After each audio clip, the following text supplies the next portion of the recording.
Man, I really appreciate what you're doing.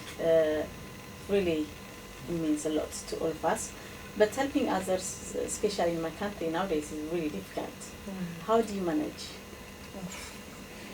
By the grace of God. It is difficult. It's difficult in lots of aspects. The conflict in Ethiopia is difficult for my family. You know, they worry all the time, Of course. and they want me to come home because they want me to be safe. And I get that. I understand how they feel, but how do I just leave? Like, how do I say? I have 28 disabled children, but also I have 7 able-bodied children who have been living with me for 12 years. Yeah, and I love them like they're my children. Of course. So how do I say to them, bye Elsa, bye Jonas, you know, I'm going to England where I'm going to be safe, and leave them? I can't. I just can't. There's nothing. I can't leave them. So you never think to give up? Never. At one point? Oh, there are times when it's been so hard.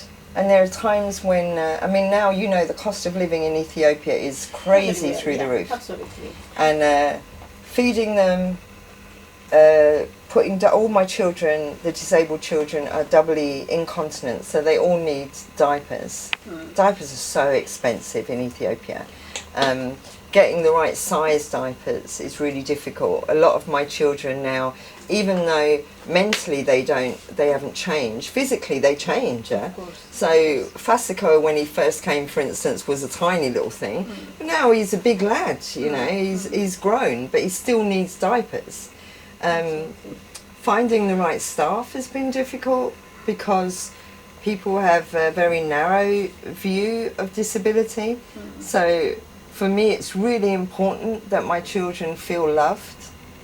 Finding people who love them genuinely has been hard.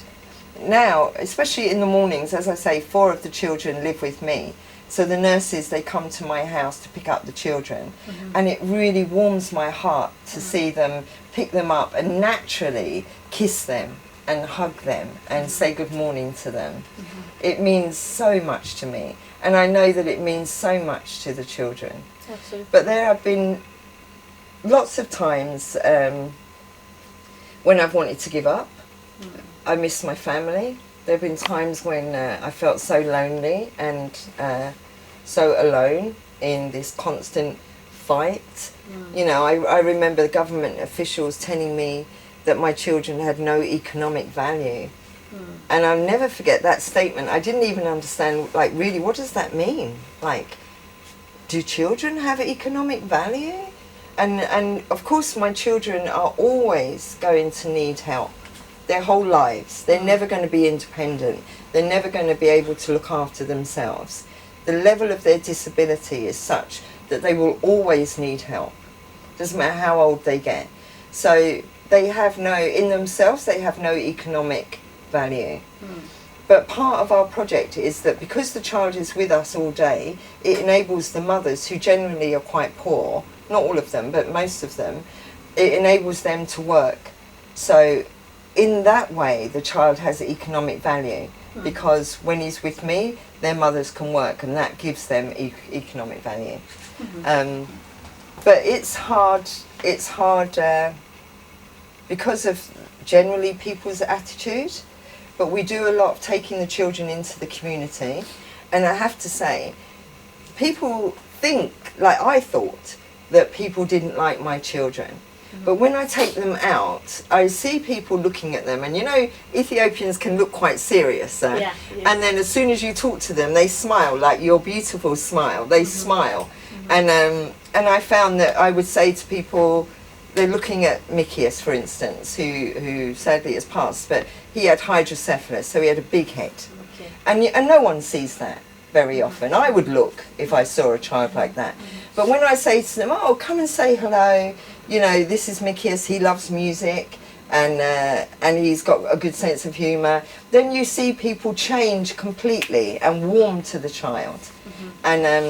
And since Shetu's interview aired, we've had so many people from Bahardar visit and Your place. visit the children and show unconditional love to the children. So many people volunteering and helping me in a way that before I felt very isolated and alone in what I was trying to do. So what do you think, for example, I can see that you're doing a very good job, obviously, but then disability and the problem in Ethiopia is getting worse. So, for example, if someone walk into your place and ask you for help, do you have that access? And you talk about Falaga Hospital as well. Oh my Last time you God. told me, so if you just mention for us shortly. So, Well, in Falaga and in Tibet-Gion, they have Falaga Hiwot Hospital. the government hospitals. I only found this out recently. They have a list of people who can't afford their medical treatment and generally will just die.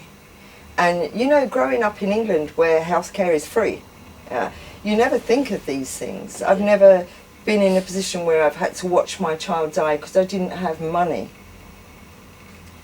I find that really difficult, you know, really, really difficult.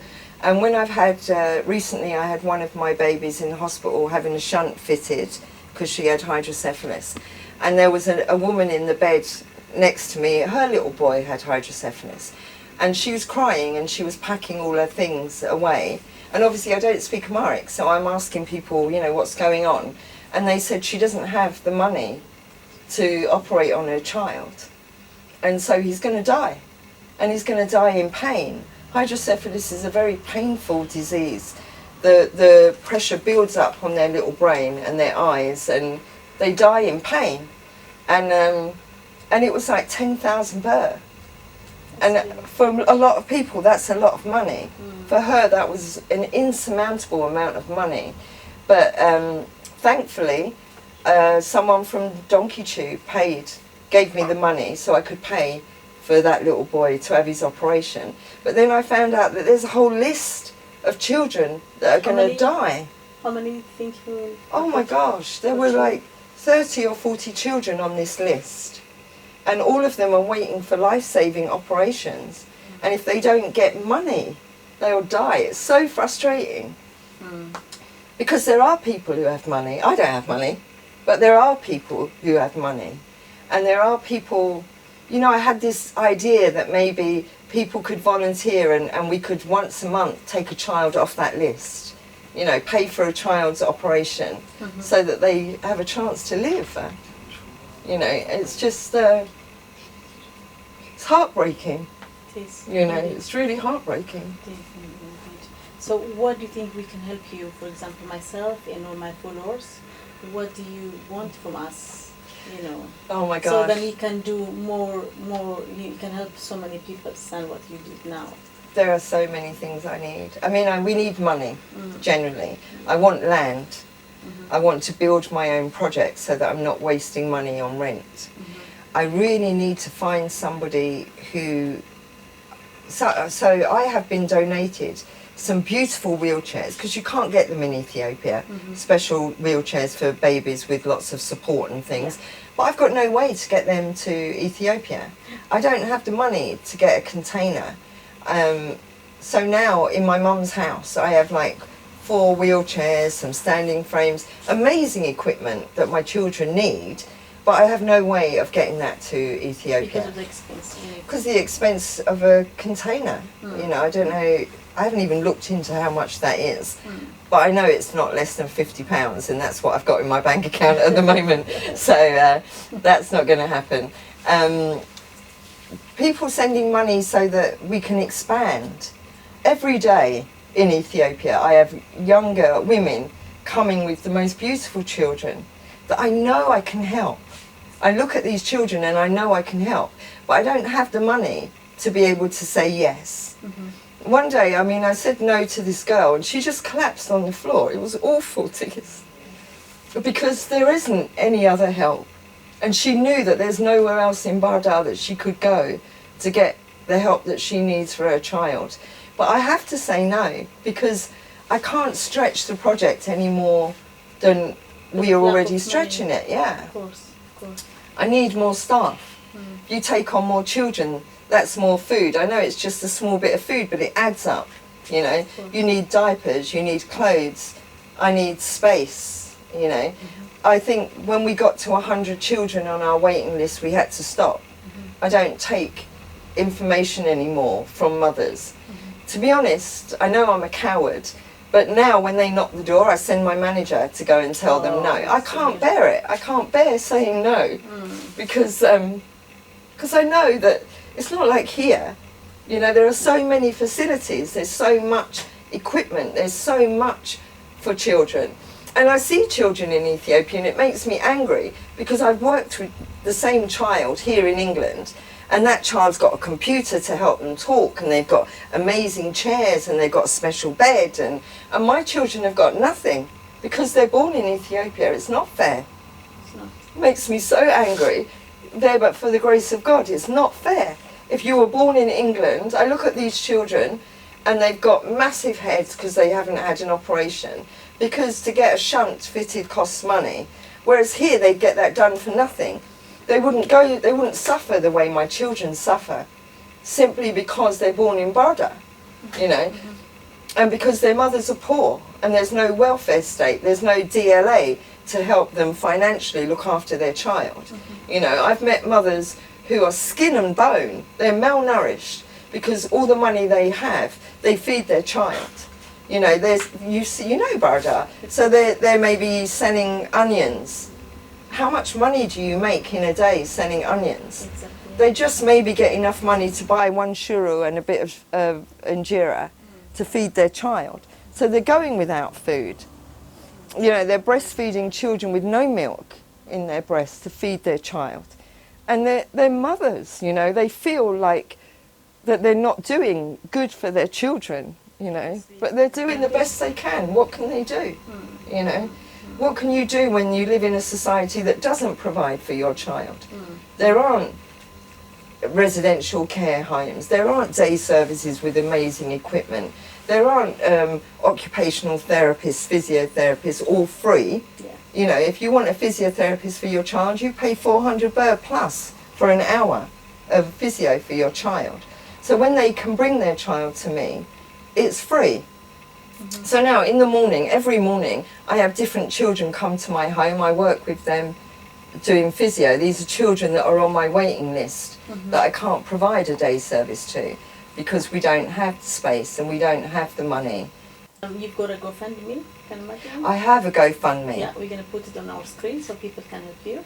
So tell us how many bank and... My GoFundMe is for my village. Okay. Yeah, so I have this vision to develop a village of people. So there are old people in Barda, homeless, dying on the streets. There are young boys who've been abandoned by their families because they're too poor to take care of them. And they become thieves and they become chat addicts and alcohol because they have no choice. Absolutely. Yeah, they're just children. There are girls who living on the streets who've been raped at night by men they don't even know, and they're raising babies. They don't know the father of these children. But they had dreams when they came to Barda. They wanted to go to school, they wanted to make something of their life. Now they're raising children on the streets. There are disabled children whose families really can't manage them. So I want to build a village where old people, children, boys, these young girls will all live together. And old people have value. They have knowledge, they have information, they have love. They can give roots to these boys. They can teach them about their religion, about their culture. They can help the young girls looking after their babies while the girls go to college and make their dreams come true. So I want to build a village, and I want to build lots of villages all around Ethiopia. You can. I will. One day, by the grace of God, I will. Amen. But that's basically what my GoFundMe is for at the moment, is to build the village. We have bank accounts. We have a bank account with Commercial Bank, Dashen, Abyssinian, like there's various banks. Okay. I don't know the bank account details That's okay, off we can by put it heart. here, don't worry. Yeah. You can get it from the screen, so it's so fine. We also had a thing on Commercial Bank mobile app, but I'm not sure if it's still there, where you could donate directly to our charity. Okay. And I had, one of the things that I got from Shetu's interview is I met this amazing young man called Surafel, who's IT expert. Anyone who knows me knows that I have no idea about computers or anything like that, but he does. Okay. So he created a website for me, and he updates my social media with information and stuff. Yeah, he's great.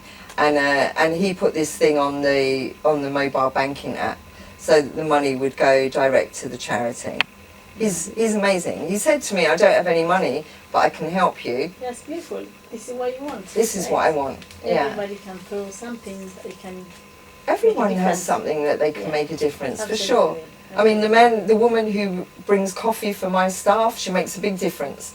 Yeah, and coffee is so expensive in Bahrdar now. We had to stop coffee, and I felt so guilty because my staff work hard. Working with these children, I love them, but it's very challenging, it's emotionally draining. You don't see a lot of change very quickly. So for staff, it can have a not so much job satisfaction because you're not seeing the children change. And you know that you're working hard. So to then say to them you can't even have a cup of coffee at lunchtime was hard. Yeah. So you know that you going to be our guest honor for November to the TGS Entertainment award ceremony, which we always every year we award people who did so amazing job to the community. We just choose 2% awards them. So you'll be one of the guest honor. Thank that you. day. So we are happy that you decide to be with us, and we're looking forward for it. So we're finishing our interview now. Is there anything you want to say thank you? Oh gosh. Anything to the people, you go ahead and do. There are so many people I want to say thank you to. First of all, I want to say thank you to everyone who watches this video. And even it's not all about money. Prayers are so powerful. If you could pray for me and my children, I would be so grateful. I really want to say thank you to you, TGS. And you've made it so easy and so much fun coming over here and being able to chat with you. And I really appreciate that you would do this for us, you know. I want to say thank you to all the people who watched the Shetu interview and who helped us. I want to say thank you to my manager, Belai, who is amazing, and to my nurses, to my staff, and to my children. I want to say thank you to Elsa, Jonas, Getuhun, Ermias, Elias, Ndalu. Thank you all for being amazing, amazing children. I thank you to Angwash, who's the lady who helps me at home. Thank you to Wineshet, who's my little angel. She's got cerebral palsy, but she's so clever. Indalu, Mintesnot, Asta de Mariam, Cannabis. So many people. I could go on forever. There are so many people I want to thank. Belai, the physiotherapist. Gebre, I have a volunteer physiotherapist who does so much work with me and the children for free. Nice. And who trains my staff in physio for free. I want to say thank you to my son for being amazing and for being so understanding and supportive of my work.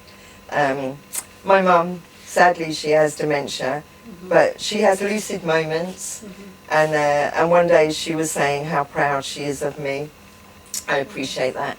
Sadly, my father's passed away 8 years ago, but when he was here, he was very proud of me and the work that I did, so I want to say thank you to my dad. And all my brothers and sisters, my friends who stay friends with me, even though I'm not very good at being in contact with them. So Chinyere, thank you. Debbie, thank you. Oh God, Nikki, thank you. I could go on forever. Thank you. But thank you for this opportunity. Thank you. We appreciate what you do. We know what you're doing is not easy, and we really, really appreciate you, and hopefully we can help you, and my followers the same, that they can help you as well. So thank you for everything you do. I'm really proud of you. Thank you so much. Thank you so much, and thank you for coming to TGS Entertainment Cafe. Yeah, Yeah, I'll be here all the time. You love our coffee already, right? I love your coffee and I love your sandwiches. And my mum just loves being here. Nice. She does, yeah. Nice. And that's really nice because she doesn't have anywhere to go. So she loves being here. Thank you for making her very welcome. Thank you. Thank you so much. Thank you.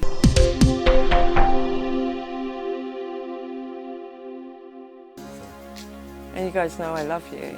It wasn't... Yeah, of course, that goes without saying, so that's a given. So the rest kind of falls in line. But it wasn't an easy decision for me to make. It was really hard to leave you guys. I know it may have seemed easy, but it wasn't. No, of course, I can imagine it being hard. But because of the reason, it kind of made it easier for you to deal with it mentally and emotionally, I suppose. And I hope when you came out and you saw the children and you understood why I made that decision more. Yeah, definitely. It made me realise and see it for myself. Yeah. So, yeah, that was going to Africa myself as a team was a big changing point for me. So go back and see you actually doing the work there, it was kind of inspirational, as I said a few times, but there's no other word to describe it really. And I did always wonder if Imani was upset with me, but I think after she came out, she kind of got it. She said she's not upset and she knows that I love her still. But you know, it's always weird when I'm going back to Ethiopia. When I'm leaving here, my heart breaks leaving all of you, and then halfway through the flight, I'm thinking about my children back home and I'm looking forward to seeing them. And it's the same the other way around. When I'm leaving Ethiopia, I miss them, and then when I'm halfway back, I think I'm going to see you and Imani and Nina. And so, yeah, it makes me happy. I feel like my life is always a bit like this. You just created two families, so it's really harder for yourself. It's not impossible, you know. Yeah, and I appreciate the way you've dealt with it. Like, I really do. And I appreciate the way Nina's dealt with it, Imani's dealt with it as well. And I try and make the most of it when I'm here with you guys.